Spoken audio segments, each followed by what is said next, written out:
अरे भाई, अगर आपके अंदर हवस भरी पड़ी है तो आप हमारे यहां आइए ना।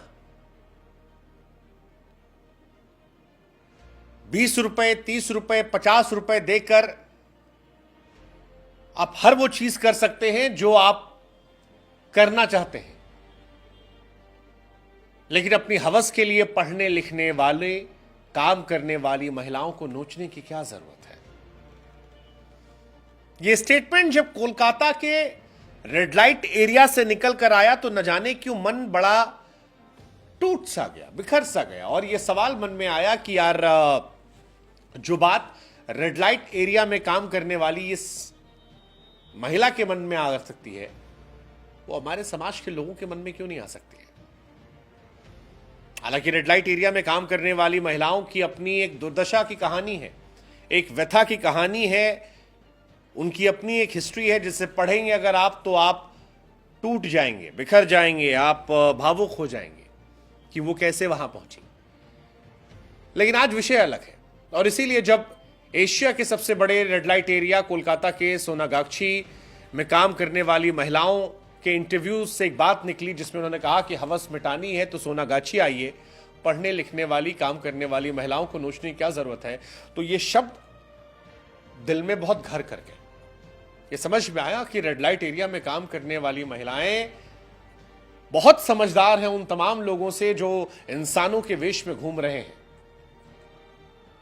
पुलिस की नौकरी वो इंसान कर रहा था जिसने कोलकाता में डॉक्टर को नोच खाया था। और उसके बाद जब ये रेड लाइट महिला वाली स्टेटमेंट सामने आई तो लगा कि इस महिला ने समाज को आईना दिखा दिया। हालांकि इस महिला ने एक सवाल और भी पूछ लिया कि अगर रेड लाइट एरिया होने पर यह हाल है, सोचिए क्या हाल होता अगर रेड लाइट एरिया भी ना होते। वो कहती हैं कि रेड लाइट एरिया ना होने पर आप कल्पना कीजिए कि महिलाओं की सुरक्षा का क्या हाल हो जाता। एक सवाल और ही पूछा गया कि पुरुषों को रेड लाइट एरिया की जरूरत क्यों है। महिलाएं तो बिना रेड लाइट एरिया के रह सकती हैं, पुरुष क्यों नहीं रह सकते।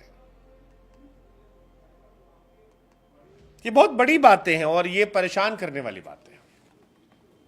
महिला डॉक्टर के मामले को लेकर कोलकाता की रेड लाइट एरिया की महिलाओं ने विरोध जताना शुरू कर दिया है। इस बार दुर्गा पूजा में कहा गया है कि अपने आंगन की मिट्टी वो नहीं देंगी। उन महिलाओं ने यह तर्क रखा कि अक्सर महिलाओं के साथ गलत होता है और अब समय आ गया है कि रेड लाइट एरिया की महिलाएं जो हैं वही सामने आकर आवाज उठाएं। वो कहती हैं कि हमने तय किया है कि इस साल आंगन की मिट्टी नहीं दी जाएगी। दरअसल वैश्यालयों की मिट्टी को पवित्र माना आता है। पवित्र इसलिए माना जाता है क्योंकि कोई व्यक्ति जब यौन कर्मियों के घर में एंटर करता है तो अपने सभी अच्छे गुणों को वो त्याग देता है। इसीलिए यहां से मिट्टी जो है वो ली जाती है। लेकिन महिलाओं ने कहा आवश्यक है तो हमारे पास आइए, लेकिन मत नोचिए, मत नोचिए। बहुत चर्चा के केंद्र में है, ये बयान बहुत चर्चा केंद्र में है। उसका ये कहना कि आवश्यक हो तो हमारे पास आ जाओ, लेकिन किसी महिला को मत नोच खाओ। वो कहती है कि हमारे यहाँ इतना बड़ा रेड लाइट एरिया है, आप यहाँ आइए, बहुत सारी लड़कियां हैं जो यहाँ काम कर रही हैं। 20 रुपए से 50 रुपए में आप अपनी हवस मिटा सकते हैं, लेकिन महिलाओं को टारगेट मत कीजिए, सोच बदलिए। इस महिला का स्टेटमेंट फिलहाल सोशल मीडिया पर वायरल हो गया है, चर्चाएं चल रही हैं। लोगों ने कहा कि ये रेप करने वालों को बुनियादी बातें इन्हीं से सीख लेनी चाहिए। कोलकाता, जहां पर ट्रेनी डॉक्टर के साथ एक घटना हुई जिसने सोनागाछी की यौन कर्मियों का दिल पसीजा दिया, और अब उसका स्टेटमेंट, ये बहुत बहुत बहुत बड़ी बात है कि अगर आपको ऐसा करने का मन है तो आप हमारे पास आइए ना, 20 से 50 रुपए में काम हो जाएगा। आप क्यों काम करने वाली महिलाओं को नोच खा रहे हैं।